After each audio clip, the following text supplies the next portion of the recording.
ilaallu Doktor Abdussee.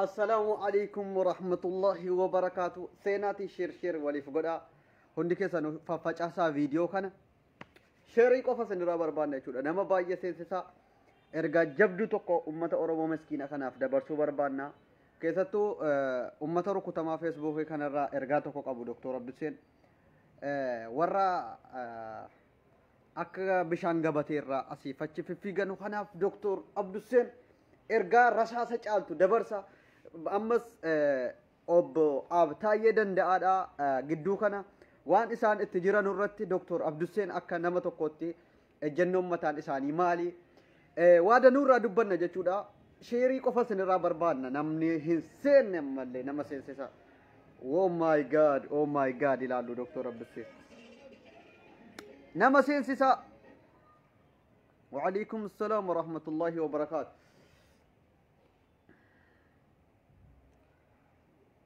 وچادن جگو من گدان تو به ننا ننا ننا ننا ننا سياده يوجو لغاس نينجرا يرون اونلاين را بده توري بايه تو كون سياده او ماي جاد امولا رمو سايو وچادن جگو من گدان تو به ننا ننا ننا ننا او شبكه نسايو بنا اين شبكه نو بنا داچو شبكه شبكة مشكلة والله شبكة تعبان شديد جو ساقلين كو سنترقى ماجرا يو ساقلين كان كو جراتي ناف بريسا يو ساقلين كو جراتي ناف بريسا ساقلين نسا شبكاتو أدان جيشتا جران تيف ساقلين بايه هنجرو نفقات جرا ساقلين وچانن جگو من گدان تو به ننا ننا ننا ننا ننا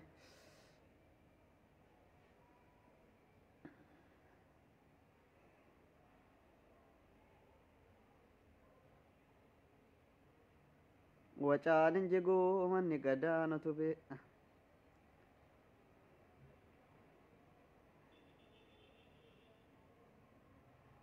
akka fireeshii nama har'a reef liivii seenu na godhaa jira saayyuu maa inni liivii irraa badee jennaan akka nama takka liivii seenee ummata awwal argee hin beekne na godhee ayina faarii na sodaachisaa jira sa egaa karaa ajandaa keenyaatti ceenaa ummanni keenya wanti inni baruu qabu barreeffama gidduu kana FPP'n propaganda ajaa'ibaa Facebook irra fiiskaa jiru jechuudha erga hoogganaa gurguddaa warra gurguddaa akka taayee danda'atii kaasee hundi jaraadha sababa filannoon dhiyaatee jiru kanaaf ajandaa ajaa'ibaatiin asnutti bahanii jiru ummanni oromoo akka hin gowwoomfamne qofa walii dhaamuu qabna ummanni oromoo kun miskiina ummata jecha tokkoon ummata barreeffama tokkoon harka kennatu ta'uu hin qabu kan nuti bara 2018 keessa ittiin gowwoomfamne nutti deebi'uudhaaf deema jechuudha maali yoo jettan biltsiginnaan yookiin oppiidiyoon maqaa jijjiirratte wanti jarri Facebook irra afarsaa jiranu federaalizimii jechuudhaan akka nama yookiin ahdaawii sir'aat yookiin immoo naafxanyaa kana balaaleffatuutti naafxanyaadhaan walitti ka'anii jiru. Ajandaan kun ajandaa ta'ee jedhee uumamee gadi baafamee Facebook irra oofamaa jiru. Erga taayee danda'a guyyaa sadan kana naafxanyaa lummuuxxa aqanqaanyi ምናምን jedhee warra lummuuxxii kanarraa dhukkee kaasaa jira. Nuti federaalizimii barbaanna nuti sirna federaalizimii dheengadda haasaa Shimallis Abdiisaa انتني رت حاسة الرت واي فدراليزميتين كبيتا يدن دادا ورا نافت إنيا كنا أكوا ولولاني فكيسني قبهني نكينيا مسكين نكون تاين دن دادا كراس الريت دي بي كان كينيا فو جتشودان سبب فيلنون ياتيف نكون أوروبوشا ودودان بالسجنان حرس بالسجنان أمسد أما نسنتمان أمسد أما بالسجنان أوبيديو أما براكمان ما كود سديه كيس كينيا شودي dhiiqeeroo kuma shanii ofirkatti fuute amaanaa nyaatte har'a sababa filannoon dhiyaate qofittiidhaaf akka nama naafxanyaa walitti intini jedhe akka nama sirna naafxanyaadha yookiin sirna ahdaawii mormuutti gadi bahanii sobanii walitti arraba walirratti bananii wal qeeqaa jiru yaa ummata keenya lama nan suufanu jettee Kanaafuu laman gowwoomfamina. Biltsiginnaa wanti jijjiirame hin jiru. Hacaaluun du'e wanti gale hin jiru. Jawaar mana hidhaa jira. Hayyoonni Oromoo kumaatamaan lakkaa'aman qeerroon mana hidhaa guutanii jiru. Waan barbaadan yoo jarri feesbuukii irratti gabbahanii barreessan waahin dhiifama wahii waahin yookiin biltsiginnaan as ummata siittas deebitee ummataaf hojjechuu fi naafxenyaa sirna naafxenyaa yookiin sirna ahdaawii deebisaa hin jirtu jettanii shawwadamtanii jala hin fiffiigina. Dhugaan isiniin jedha wal hanyaattu maaltu nu dhibe naafxenyaa biltsiginnaa oppiidiyoo maqaa jijjiirratteedha. Dhugaan isinitti hima hin gowwoomfamina. Nu shawwaduudhaaf iyyuu walii galanii ajandaa feesbuukii irra facaasaa jiru. Taayyeen immoo akka nama ummata Oromoottas deebi'uu of fakkeessuudhaaf iyyuu filannoo kanatti ummata shawwadanii ummanni keenya akka inni deeggaraa carraa waan hin qabneedhaaf paartiin jabaa tokko waan hin qabne hayyoonni isaa waan mana hidhaa jiruuf naafxenyaan giidoodhaan aangoo nurkaa fudhachuuf jedhanii sobanii akka nama naafxenyaadhaan wal loleetti. Naafxenyaadha har'as boris dhugaan isinitti hima. Naafxenyaan yoomuu naafxenyaadha biltsiginnaan yoo meeqa turaabiidhaan biyyoodhaan irra deddeebiftee dhiqxe maqaan isiin qulqullaa'uu hin jiru dhugaa walitti himna. Yoo meeqa deddeebiftee xahaarsite najasa oppiidiyoon xaarfamuu hin dandeessu. As deebi'anii amma naafxenyaadhaan walitti dhukaasa bananii jiru. Wal hafixanu gowwoomtanii isin immoo deeggaraa biltsiginnaa ta'uu qabdan dheengadda arganii gaafa juuntaa lollu ummanni keenya sangaadhaan nu bira dhaabbateera nu deeggareera sababa makalaakiyaatiif ummanni hanga ta'e deeggaraa ture. Isii abdatanii amma immoo ummata Oromoottas deebi'uu barbaadan jechuudha. Hacaaluun dubbii fixee jira. Gaafa duraa isin kadhanne yaa warra biltsiginnaadha yookiin yaa warra OPDO Tigraay yookiin immoo Hiwaat yookiin wayyaaneen gaafa ummata sabaaf sablamoota Itoophiyaa miidhaa turte hudduusii Tigraayin ummata Tigraay keessa keewwatteetti. Isin immoo saba keessa miidhaa Itoophiyaa isii kan bulchuufi. Hacaaluunis jedheera. Namni kamuu aangoo dhufe haa qabatu. Kan aangoorra akka inni turu isa godhus Oromoo. Akka inni aangoorra hin turres kan godhu Oromoo jedhe. Isin Oromoo hidhaa, Oromoo rasaasaan gabbaaftanii ajjeesaa, Oromoo mana hidhaatti guuraa, eenyu wajjin Itoophiyaa ijaaruu barbaaddanii turtan. Har'a isinii galtee gaafa filannoon dhiyaatte kokkeetti qabamtanu gabbaatanii akka nama yookiin sirna ahdaawii yookiin sirna minilik deebisuu mormaa jiruutti siidaa isaa ijaartanii mana keessa keewwattanii aras kiilootti itti sagadaa isa kam sirna ahdaawii mormitu. Sirna durii isa kan mormitu minilikiin mana keessaa qabdu Haile Sillaasee ijaarrattanii qabdu. Mee maaliin iyyuu afaanin sobdanii feesbuukii irratti akka nama yookiin sirna kana mormaa jiru akka yookiin naafxenyaan diina ummata Itoophiyaa ta'etti immoo as nutti baaftanii intineetu. Isinis diina keenya naafxenyaanis har'as boris diina keenya dhugaa walitti himna. Kun jala muramee beekamuu qaba. Ummanni keenya warri feesbuukii irras ta'e warri maal taatan kanaan shawwadamtanii akka OPDO yookiin biltsiginnaan kun karaa sirriitti deebiteetti jettanii hin dogongorre. Jarri ajandaa nutti uumanii ummanni miskiina keenya kana ummata miskiina keenya beektu ummanni kan keenya waggaa meeqa abiyyi fixeera bar ummata kana waa meeqaan balleessi jecha bareedaa tokko itti kottuu jedhiin ishi aamin jedhee si jalanti ni jarri isii bara 2018 TPLF wajjinii waggaa 27 akka fardaa ta'anii jaraa fi amanii Oromoo cafacafaa Oromoon dhiiga qeerroo 5,000 dhangalaasee aangorra TPLF gaggeessee jaratti geesse gaafanni majaarkaa fuudhee antiniitti kennuudha wanti biraan jiru. TPLF ari'atee OPDO isa jaraa wajjiniin nu nyaataa bahe warra intinii fidee ofirratti fe'e. Maaliin nuti nama ajjeesuun mo'amuudha jechuma abiyyi kanaan dogongorfamee duuka maleekaadha muuseedha maaloodha ture uummanni keenya. Har'a sana jechuudhaaf deemtu. Waan hanga yoonaatti waggaa lamman kana OPDO'n nu goote irraanfattanii barreeffama sarara tokkoon haasaa viidiyoo tokkootiin shawwadamtu taanaan. An akka ajannoon kan keenya maal ta'uu qaba? Nuti ajannoo kan keenya jijjiiruun qabna. OPDO hanga gaafa lafa keessa balleessine maqaan si OPDOdha. Biltsiginnaa wanti jedhu hin jiru. OPDO'n maqaa qayyarattus hareeda dheereffattus maal jettus amallisuma durii waan ta'eef hanga gaafa OPDO'n akkuma Hiwaat yookiin TPLF maqaleetti galtee awwaalamte jarris awwaalamtuutti Oromoon maqaan inni bilisummaa goonfachuu mirga abbaa biyyummaa ofii goonfachuusaa hin jiru.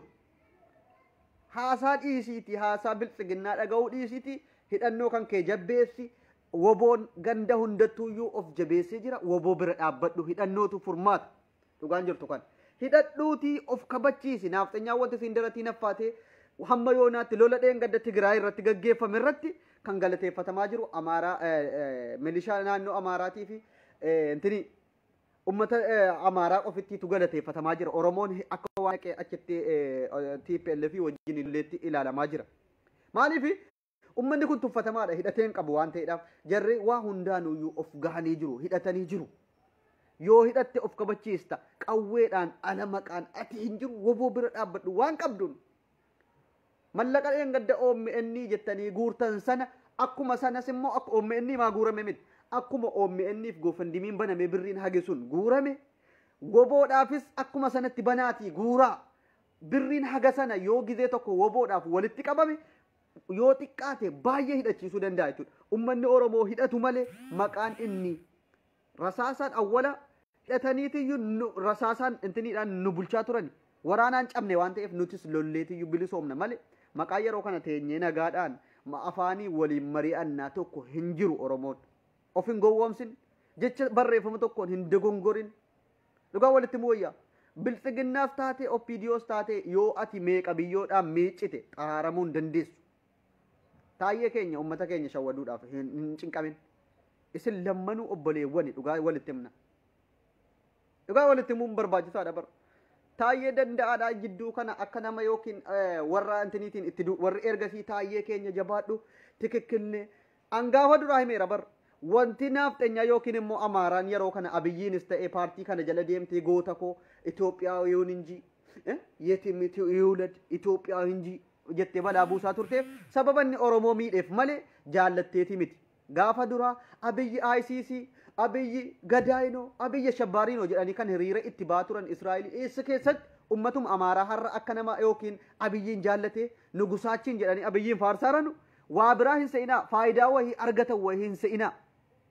Dhugaa walitti himna waa yookiin Abiyyi jaraaf bu'aa wahii buuseetii miti. Waan inni Oromoo miidhe qofittiidhaaf waan inni OMN'n cubsiise waan inni Hacaaluu akka jarri barbaadanutti Hacaaluun ajjeefamuu qaba jedhee du'e qofittiidhaaf Abiyyiin yeetii muulad inji Itoophiyaawwan inji yeetii muulad jedhanii faarsaa turan har'a immoo itti deebitee jirti jechuudha.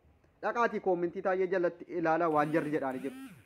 Ergasii taayyee si malee Itoophiyaan qulqulluun hin jiru maali har'a gaafa taayyee danda'a itti deebi'ee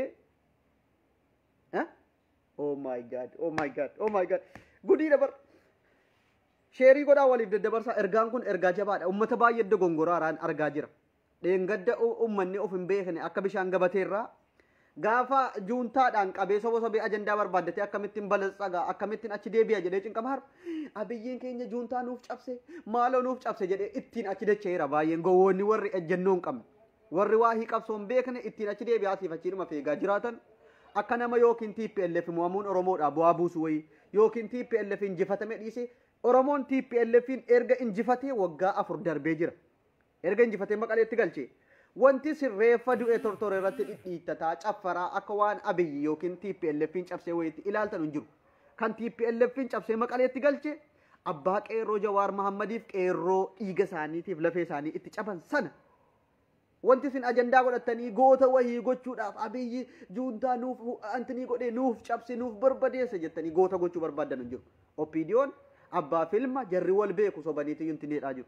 Kan cabsee Oromiyaa keessaa Itoophiyaa keessaa maqaleetti jilbibbiidhaan Finfinnee keessaa baafna jedhee akkuma jedhe kan gochisiise laaptooppii tokkoon Jawaar Mahammadi malee Abiyyi wanti inni juuntaas hin jettan kana yookiin immoo TPLFin cabse hin jiru. Reeffa du'e tortoree boolla keessa jiru irratti hin utaalina. Gootummaan isin argisiiftan hin jiru.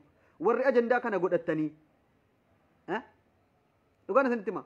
Ajandaa godhattanii goota keenya diina keenya irraayyuu akkaataa maalii barachuu qabna maaloo dhettanii goota gochuudhaaf faarsaa jirtan of gowwoomsaa jirtu dhugaa walitti himna. Gootummaan biltsiginnaan yookiin loltee injifatte wayii hin jiru.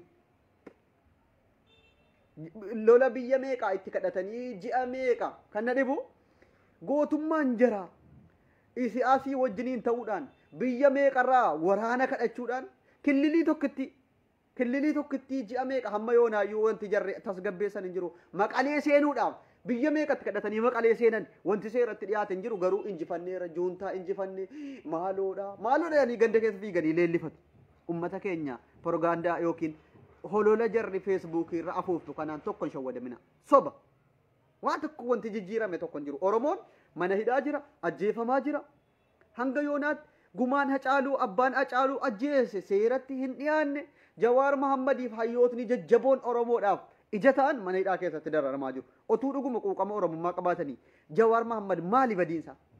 Maal balleessee mana hidhaa taa'ame Jawaar Mahaammad? Filaa kabajatu malaaf.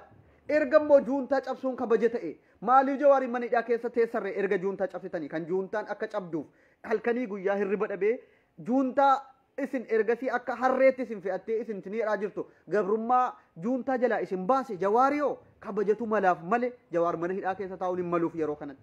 Baasaa kamee dhuguma isin? Mee Jawaariin gadi dhiisaa? Dhuguma Oromoo araarfachuu barbaaddanii yookiin sirna ahdaawii mormaa jirtu yoo ta'e Jawaariin gadi baasaa.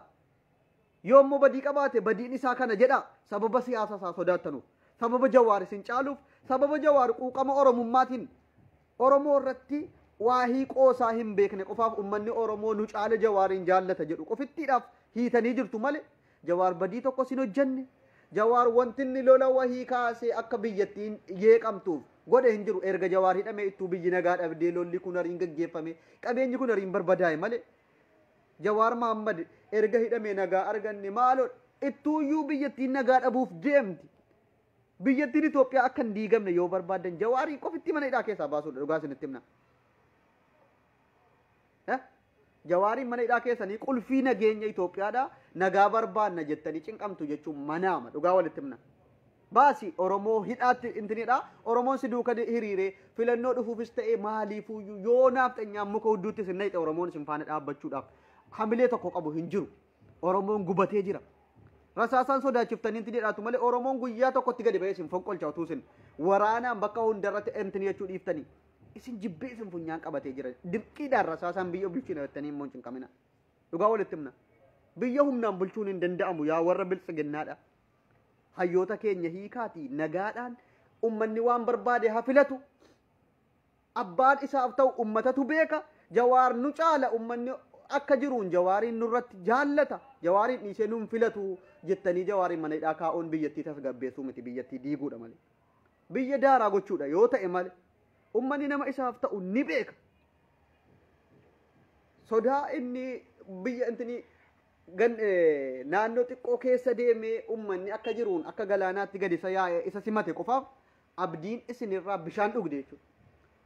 Diddanii dhayxanii naafteenyaatti galtanii naafteenyaa gammachiisuudhaaf halkanii guyyaa hojjettan isiniif milkaa'uu dide naafteenyaan muka isinitti cabsuu jalqabde. Ammoo TPLFin cabsineerra jettanii ililchitan nutu injifate milishaa naannoo Amaaraati jettee injifannoo ofitti fudhatu. Kan na dhibe kana bar waa tokko abdiin qabdanu isin yookiin karaa nagaatiin ummata wantin amma warra biltsiginnaa kanaaf dhaamu yoo jiraate otuu yeroon isinitti hin darbin akkuma Hayilamaariyaam Dassaaleny san karaa nagaatiin dabarsaatii kenna. Dhugaan isinii jedha karaa nagaatiin jabaadhaati Jawaariinis mana hidhaatii baasaatii hayyoota Oromootti dabarsaatii Oromoodhaaf galata guddaa wanti sun ooltanu kana qofitti jabaadhaa aangottii nugusii torbaffaa taata naan jette harmeen kee maaloo jette waggaa sadi fayyaa kunoos ilaaleerra ta'uu hin dandeessu nugusa torbaffaa moo saddeetaffaa ati ta'uu hin dandeessu waan ta'eef yoo biyyattiin hin jigin jette waggaa sadi fayyaa bulchii siin jennee fuune sitti kennine si'ii waa'ee qabsoo Oromoo hin beekne bulchi erga harmeen kan kee nugusa torbaffaa taata siin jettee manaama sitti himte bulchi jennee waggaa sadi sitti kenninaan biyyattiin ergati dhuftee wal waraansatti seente ummanni mana hidhaatti hacaaluu dhabne hacaaluu bara wayyaaneedha akkasitti biyya keessa taa'ee daratii sana fa'ee itti mormaa ture otuun dhabin bara aangoo keetiitti dhabne waan ta'eef ati wanti Oromoodhaaf ooluu dandeessu yeroo kanatti galanni ati Oromoodhaaf ooluu dandeessu yoo jiraate aangottii dabarsiitii hayyoota Oromootti kenniitii karaa nagaatiin laashi jedhe kana qofittiidha wanti gochuu dandeessu malee ati aangoorra jiraannaan ummanni siif ajajamaan jiru si jibbe ummata si jibbe dhugaan siin jedhaan dhaamsa jabaan dabarsaafi jira ummanni dirqamaanis biyya bulchuun hin danda'u ummanni yoomuu injifataa waan ta'eef ummata dirqamaan hin bulchaa kaayyoo harmeen kan koo nugusa torbaffaa taata naan jettee sana qofitti galmaan ga'uuf cinqamuun biyya bulchuun jedhama of sobuudha biyya diiguu jedhama kanaaf waggaa sadi fayyaa sitti kenname dhadhabde biyya barbadeessite lola Tigraay irratti bante ummata maaliif ati sin ga'u si gaabar gadhiisaa inni si waggaa 27 TPLF wajjin taatanii nu cafacaftan isiniif dhiifni afootu lillah jennee isinitti kennin ammas amalli keessan didee naafteenyaa jalatti galtan naafteenyaan isin fudhachuu diddee biyyattii barbadeessaa jirtu. Hayyoota mana hidhaatti hin dararina badii tokko malee sababa siyaasaa qofaaf. Baasaa ummanni Oromoo nama isaa otuu mana hidhaa keessa taa'u isin ilaalaa. Hayyoota isaa mana hidhaatti ilaalaa isin nu filataa jettanii manaama wahii manaammataa jirtu. Ummata Oromoo wanti isin gochuu qabdan wanti biltsiginnaan isiniif ooluu dandeessu yoo jiraate siichi qajeeltee xahaaramtee biyya bulchiti jettanii eegootu hin taane karaa nagaatiin hayyoota Oromoo warra Oromoof quuqaman mana hidhaatii baaftee aangoo itti kennitee waan waggaa 3 fayyaa biyya bulchina jennee daaraa goone kanaaf dhiifama nuu godhattee boossee yoo siin jette aangoo kan keenya qabannee biyyattii an keenya godhannee waan hundayyuu sirreeffanneetiyyuu biyyattii kan keenya hooggananna malee oppiidiyoon siichi biyya bulchiti biyya qajeelchiti akkana goote biyya sirreessite maal goote manaa babar amma ummanni dheengadda juuntaa cabsineen howaat riphee lolaa ta'e ammas lolatti banuuf ta'a asii waboon itti muddaa jira mee biyya akkamitti nagaa taati hundaan bakka hundaan lola keessa galee jira bar ummata hundaan wal lole asii ummanni walayitaadhaa abiyyiin balaaleffata ummanni ganda hunda ummanni eessattuu dhumaa jirra jedha erga bara aangoo abiyyi dhumuu malee waa tokko firmaanni abiyyi nuu godhen jiru mee abiyyi erguma dhufe lola labsu maskiida buqqifama ummata tajjeefamee majaan nyaachifama jijjiir erguma abiyyi dhufe biyyattiin tasgabboofteetuma qanii tokko mee maal godhamte mee nama dhibamu mee erguma inni dhufe qanuma tokko waan nagaa wahii nagaadhumaan tasgabboofnee biyyattiin haga ta'e wahii tasgabbooftee beektii hinjiru barna laaleen dhabeeman amma warri baay'een canjettanii ciffinyi duruunfattaniituma waa mormitan kun mee dubbatti deebi'aati eega gaafa abiyyi aangoo qabatuuti maaltu ta'aa jira ummata Oromoo irratti isa ta'u Itoophiyaumaafuyyuu nagaa wahii jira nagumti hin jiru ummanni wal diigee wal qoqqoodee jibbaa wal arrabsuudhaan ala maskiinni diigame jedhama asii ustaazatu mana keessaa gaffuudhame ajjeefame jedhama asii ija Oromoo artiistii tajjeefame jedhama jawaartu hidhame jedhama mee maal barbaaddan kan na dhibu kuni wanti isin hamma yoonaatti argattani wahii wanti Oromoodhaaf bu'e wahii wagguma sadan kana keessa tasgabbii dhumti wanti itti nuti kana jijjiirama akkanaa dhufe waan akkanaa godhame jennee ija tokko dubbachuu dandeenyu jira sana dhabameen hin jiru bar sana dhabame bar rakkoon malimaa nuti jijjiiramni dhufe waan gaarii tokko utuu argine qabatamaan erga abiyyi dhufe waan akkanaati biyyiin tasgabboofte hidhaan hin dhaabbate ajjeechaan hin dhaabbate wanta riinuu jijjiirame utuu nu ta'e nuti jijjiirama feena malee namni kamuyyuu aangoorra haa jiraatu komiirraan qabnu garuu erga abiyyi dhufe ummata kumaatamaan ajjeefamu mana hidhaatii gabbaafamee ajjeefama inni kaan artiistiin bara wayyaaneen ajjeefamina Hacaaluun ijji Oromoodhaa ajjeefame sanaan alama Oromiyaa miidiyaa neetwork ijji Oromoodhaa jaanfame Oromiyaa keessaa otuu isaa TV'n kan Oromoo irratti lola labsaa ture biyya keessa taa'ee inni jedhu kan Oromoodhaa oommi inni irraa cufame gaazexeessonni Amaaraa tokko otuu hin hidhamin kan naafteenyaa warri yeroo Oromoon qabsaa'u daarii taa'ee nutti kolfaa ture gaallaa nuun jedhee nu arrabsaa ture goota ta'e biyya keessa otuu taa'u kan Oromoodhaa mana hidhaa keessa ta'a. Jawaar Mohammad irriba dhabee wayyaanee warra oppiidiyoo akka harreetti itti fe'ataa ture gabrummaa sana jala baase har'a galanni isaa mana hidhaa ta'e maal argattaniiti mee wanti isin biltsiginnaa maaloo koo jettan kun mee naaf himaa of yaadadhaa mee of yaadadhaa gandummaadhaan liqinfamtanii siyaasa xiiqii wahii keessa galtanii osoo hin taane siyaasa biyyattiin dhumti akkami tasgabbii akkamii jira ammas karaa fuulduraatti akkuma kanatti wal lolaa biyyi diigamaa jiraachuun kun nu'iif ilmaan keenya karaa fuulduraatiif maal ta'a jedhaati yaada wanti isin dhaamuu fi qabdan akka biyyi tasgabbooftuuf gadhiisi erga uummanni si jibbe biyyan diigin hawwiin armeen kan kee ati nugusa taate fidide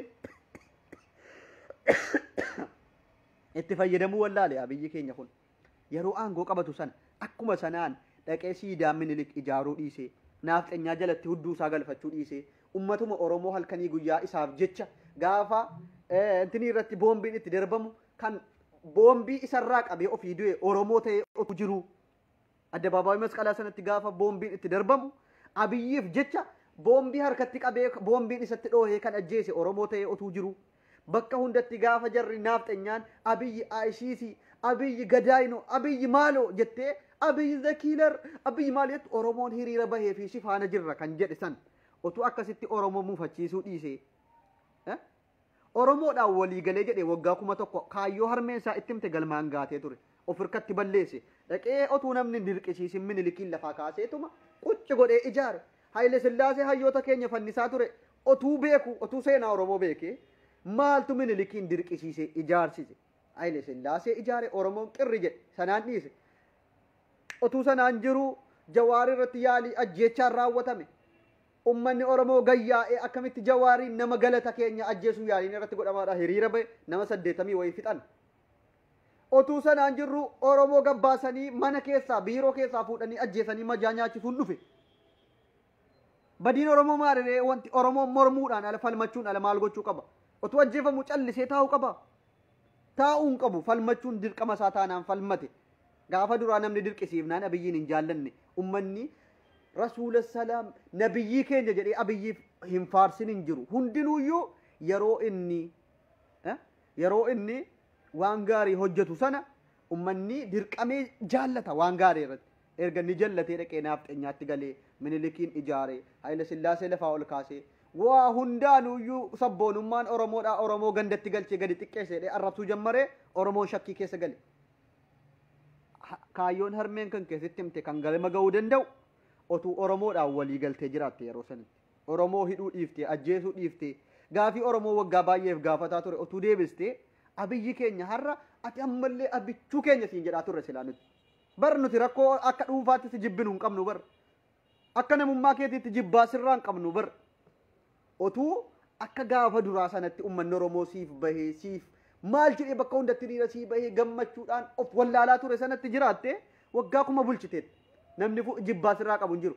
Maaliif Minilikiin nurratti ijaarte? Maaliif hayyoota keenya hiite? Maaliif nu ajjeestaa ofittiif si mormine malee nuti? Abiyyiin wanti nuti mormineef erga inni dhufee tasgabbii dhabde biyyattiin Itoophiyaa kanuma qofa. Oromoo sabboonummaan isaa gandatti galchedhee Oromoo xiqqeessuu jalqabe. Fideesii siidaa diina keenyaa nurratti ijaare. Hacaaluu bara wayyaaneen ajjeefamintu du'e. Ijji keenya OMN nurraa cufe. Kana laalaa gaa nuti horiidha moo namni bar kan sammuun kennameef waa yaaduu fi kana laalaatuma ciffinni jettee addachuu keenya jechuun bar nuti horii miti kan jenneetuma akka arginu intineen waan nuu godhamu gaafiin keenya nuu deebi'aa jira. Maal hojjetamaa jira? Maaliif maskiinni 36 bara abiyyi keessa diigame? Maaliif ulamoonni ustaazonni ulamoonni jaartii isaaniitii wajjin maskiida keessatti ajjeefamu? Mormuun qabnu kun dirqama nuti taanaan mormuutti kaane. Ammas nutti deebitanii sobdanii daarii nutti hin deddeeminaati. Yoo Oromoodhaaf galata ooluu barbaaddan jabaadhaa aangoo keessan gadhiisaati hayyoota Oromootiif kennaa. Kanuma qofa. Wanti sinnuu ooluu dandeessan. Galatni sinnuu ooluu dandeessan. Waan waggaa 3 kana nutti gootan haga ta'e Oromoorraa yoo qabbaneessuu barbaadan hayyoota Oromoo mana hidha jiran baasaati aangoo itti kennaa. Oromoon nama isaaf ta'uun ofa bulchu. Kanuma qofa. Sanaan ala aangoo irra teenyee akkuma sanatti isin ajjeesaa isin hidhaa isin bulchinaa matul manaama hin danda'amu nuti isinuma mormina ammas har'as boris isinuma mormina mormaa jiraanna woboo keenya jabeeffanna hin hidhanna humna keenya jabeeffannee hudduu keessa isin babbaasaa jiraanna malee maqaan nagaadhaan biyyattii bulchina hin jiru. Oromoon gabroomee jiraachuurra du'uu filata waan ta'eef akkas gabroomnee jiraachuurra du'a nuuf wayya waan ta'eef isin gabbaruun barbaannu yoommoo karaa nagaatiin intini jenne jettan hayyoota keenya mana hidhaa keessa jiran gadi yaasaa OMN deebisaa banaa filannoo nagaa ummanni nama isaa ta'e haa filatu gaafas ilaaltu sinuyyuu nama Oromoo filatu karaa nagaatiin isin gaggeessinee ma'assalaama jennee nama nuuf ta'e filanneetuyyuu akkasitti biyyattiin ijaaramuu dandeessi malee maqaan isin humnaan ummata bulchina manaam almanaama dhugaa walitti himna waan ta'eef manaama kutaa ture malee wanti juuntaa wayii jedhamu waa tokko seera as kabachiisuudhaaf wanti godhame hin jiru shawwadamtanii jirtu atti shawwadu sheer godhaa waliif daddabarsaa sheer waliif godhaatii waliif daddabarsaa ergaa jabduudha kun warra yedduu kana baay'ee ijoollee gowwaa baay'ee jiru kan haasaa viidiyoo tokkittiidhaan qayyaraman kan waa tokko bonaan dhufe waan hin dhufe hin beekne bakka juuntaa injifanne maalo juuntaa injifachuun Oromoodha maali bu'aansaa maali bu'aansaa maal dargamnaani wanti isin har'a biltsiginnaa goota koo maaloo koo minaamanii jettan ummata waslaata nagaan tura